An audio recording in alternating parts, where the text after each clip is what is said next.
Transforming your life through hypnotherapy has never been easier.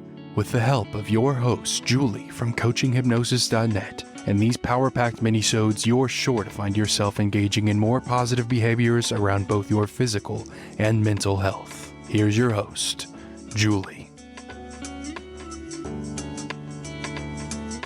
G'day, it's Julie from CoachingHypnosis.net, and you deserve to know the one cosmic relationship hypnosis tip for 2023, because people have had enough of being hot, attractive, or at least dateable, and being single or in a crappy relationship all the time. And I'm not a therapist or psychotherapist, but this is my 10th year as a clinical hypnotherapist in strategic psychotherapy. I currently help my clients online. They change their life without changing out of their pajamas. And you deserve to know the truth about what can be achieved with relationships using hypnosis. And happy New Year's Day. And I can only imagine someone like you has a fabulous personality, is well off, drop-dead gorgeous, or just knows how to laugh or listen or care for someone or something else, and you deserve to love someone and have someone love you back because you're fabulous. And while I've been fortunate enough due to my age and company that I've never had to use a dating app like Bumble, Clover, eHarmony, but I have assisted people to know what to look for when they've been set up on a hot date by a family member or a friend, or at least clarify who their ideal partner might be. And I've also helped couples reconnect to rediscover what they love about each other, different ways of becoming the best partner that they can be. And maybe you're aware of the coaching technique known as My Ideal Partner. And it's a bit like this. Think about your ideal partner and be as specific as possible, but be careful what you wish for because it might just come true. Let's pretend my client says, I want a tall man with an average build, a dark complexion with a pleasant face who looks after himself. Emotionally, he must be outgoing, confident, friendly. Have the skills for reflection, be calm in a crisis, and be an art film buff because they like weird movies and nothing mainstream. And then the client says, mentally, he must have integrity, honesty, value, family, growth. He must love children. Spiritually, he must be ready for commitment, about 30, 39 years old, single, financially stable, no children. And I'm happy. My client looks happy. And I get her to write down that long list of qualities. And then I ask the client to draw a line down the center of the page, and I ask, what qualities do you think this tall, dark, average man, your ideal partner who's financially stable and an art film buff, wants in his ideal partner? And the client starts, actually, they probably want a supermodel. They probably want an educated woman, someone who's quieter than me, maybe someone funny, someone who wants something that isn't serious with no children. They might even want a 25-year-old girlfriend or an older playmate. And then I ask the client, what qualities do you have that your ideal man wants? Can you tick all the qualities you have? Great. You have some of the qualities your ideal man is looking for, but are you prepared to add qualities to your life so you can be his ideal match? Like, are you prepared to become a supermodel and for the rest of your life not eat very much? Are you prepared to just be a playmate or become quieter for the rest of your life? And thankfully, normally the answer is no.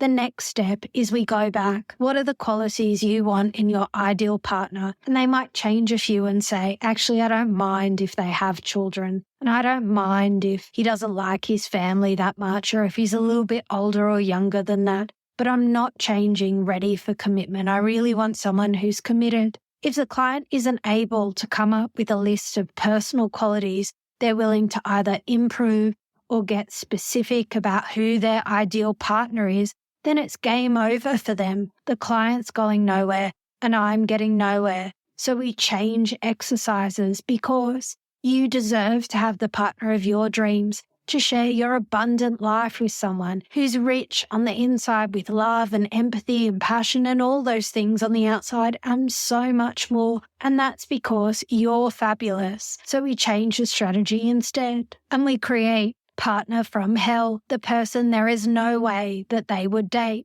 We work out what they really, really don't want, like physically they refuse to shower or shave. They don't care if their nails or toenails are always dirty. They suck the life out of you emotionally. Mentally, they have zero compassion. They lie all the time because they find it fun. Financially, they've been bankrupt and owe money in another country as well. But if you could just pay for dinner tonight, they promise they'll pay you back. Then I ask the client, what do you think your partner from hell is looking for? And you let them think about it for a bit. And then I'll say something like, make sure you're not what your partner from hell is looking for. This means you might need to change what you normally wear, hang out at different locations, think about a different career, consider going on holiday somewhere different, buy your groceries somewhere else, change your gym, buy different seats at the cricket, baseball or basketball game. But if you go to all that trouble, or you might have said your wedding vows 20 years ago, but can you define what a relationship is and what type of relationship you want right now? Have you ever thought about creating a vision of what your life would be like if you were in an ideal relationship? How would you spend your time? How would you communicate? Would you go on 4 mini holidays each year, date night once a month,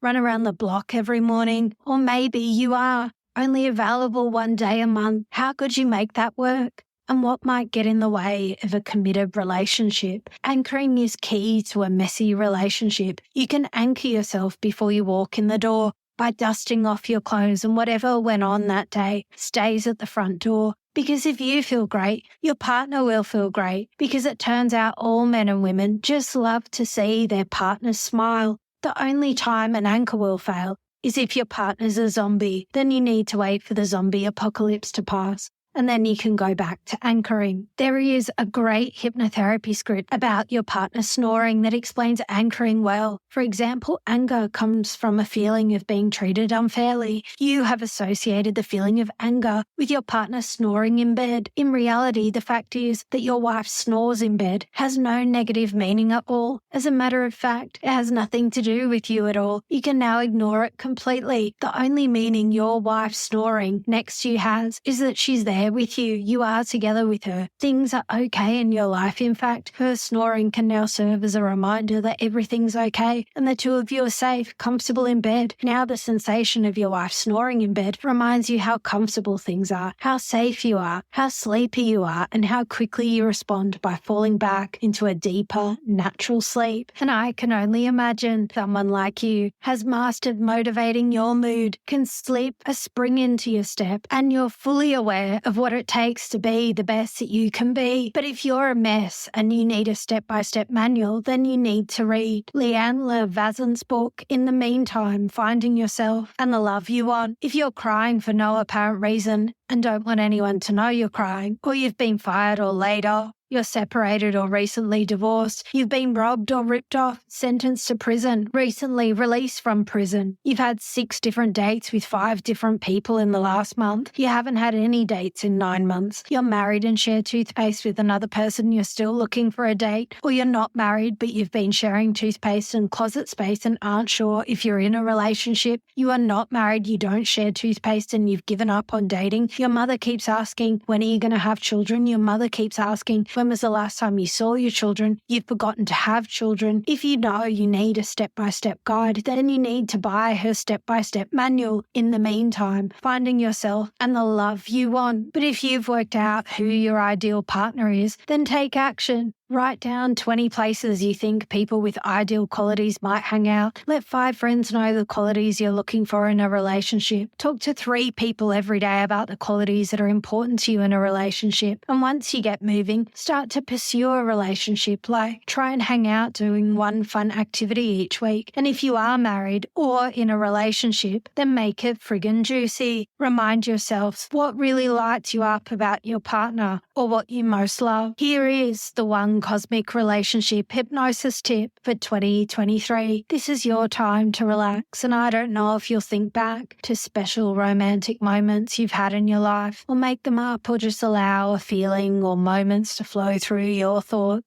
the smells, sights, feelings, and you can love that warm, familiar, glowy feeling to flow into your mind. As a wise man once said, romance is a state of mind. And I'm curious if there is a mood attached to the sensation, or if it's more of a romantic adventure or creativity, sensitivity, or something else. But what I do know is somewhere within you can express a deep level of care. And I wonder if you can take a moment to check your actions will be observed as caring, kindness, or whatever it is that is you, how you want the world to view you. And I can only imagine the happiness in their eyes, how delighted they are to enjoy the happiness. But the truth is, I never really know if clients are capable of expressing a state of romance that they can enjoy now. But you and I both know that romance thrives on communication and creativity and so much more than that. This little bit of effort now, this tiny seed of sensation might just produce something, because building intimacy and romance takes time, whereas rekindling it in a relationship on one level is much easier because you know what the other person enjoys. I don't know if you think building intimacy is an attitude or demonstrating acceptance or openness or a method of consistent gestures of kindness, but what I do know is you can fall in love with your life.